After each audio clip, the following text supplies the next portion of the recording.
Hey, what's going on, everybody? I just wanted to take the time out today to make a video about gun safety and the 4 rules of gun safety.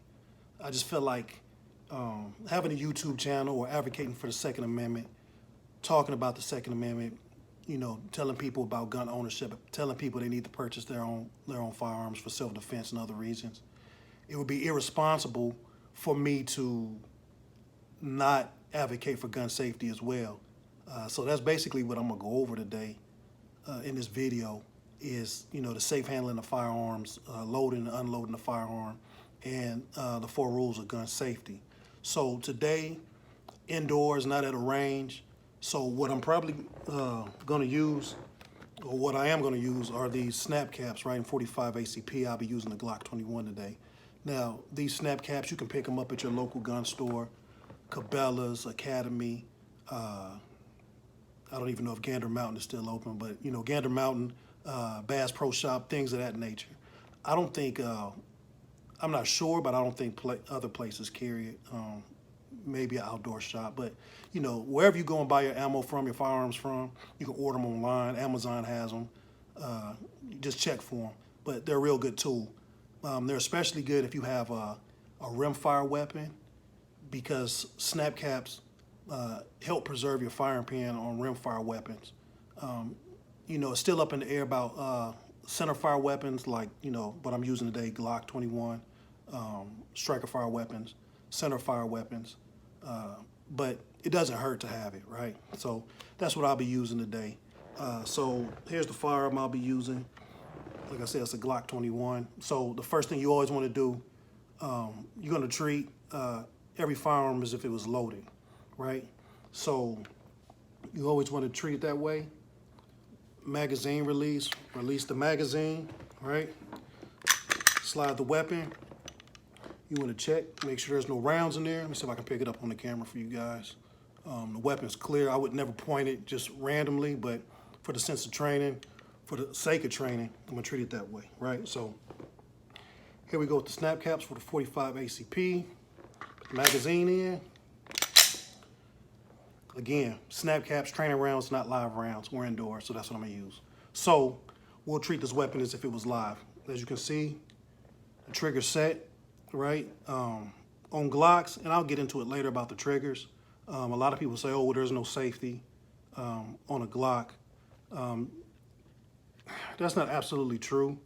The way the trigger's set up, if you can see it, let me see if I can get it in there. You have to press this down for the trigger to go. If not, if you try to pull it, the gun won't fire, okay?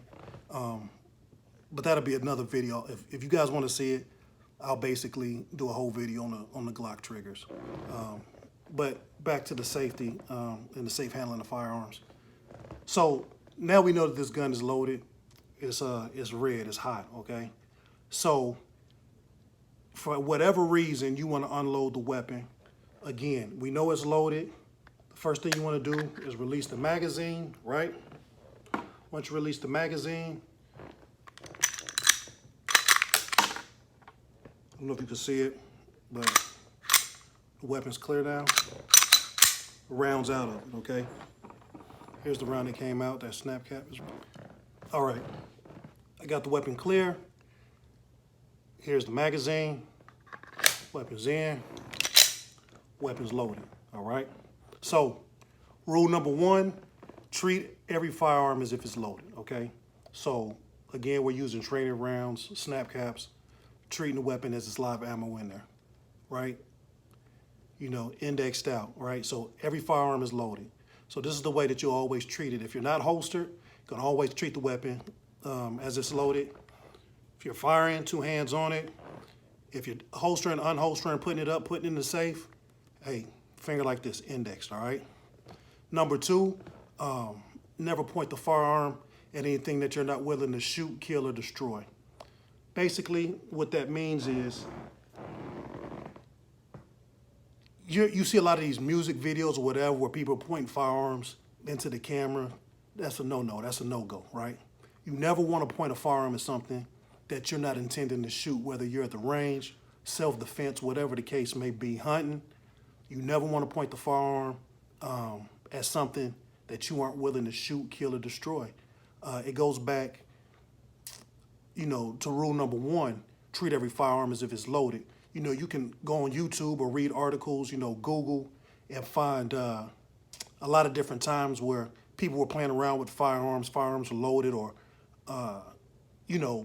just playing with it, gun goes off, wound somebody, hurt somebody, kill somebody. Look no further than the Netflix series that was on, the Tiger King, right?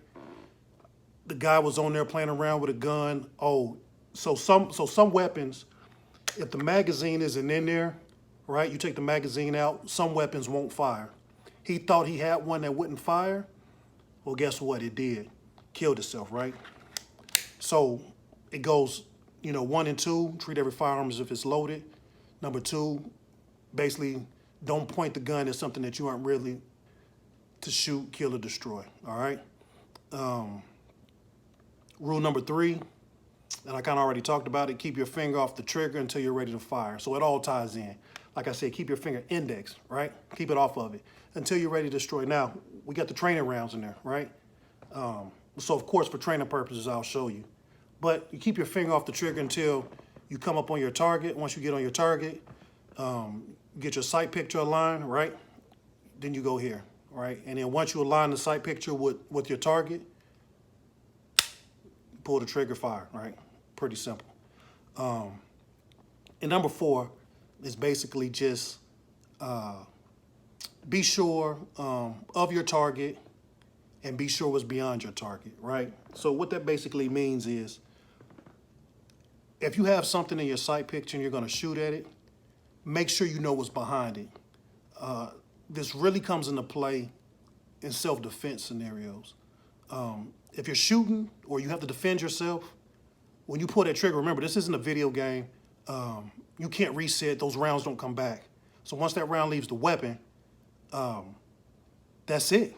So you should always know when you shoot, is there somebody behind my target, right? Or if you're indoors and you have to defend yourself, once I pull that trigger, if I miss the target, what's behind it, right? Is there a wall? Do I live in an apartment? Will it penetrate the drywall? Will it go through into my neighbor's apartment? If I live in my home, am I shooting in the direction there's another house, right? Am I shooting toward windows? Am I shooting through a door? How far will that round travel?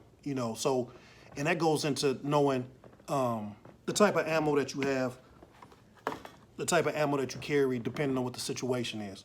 So, and that's another video I can go into, self-defense rounds. What's good for over penetration, what's good for home defense, what's good for self-defense. So that's another video that I can get into later on down the road.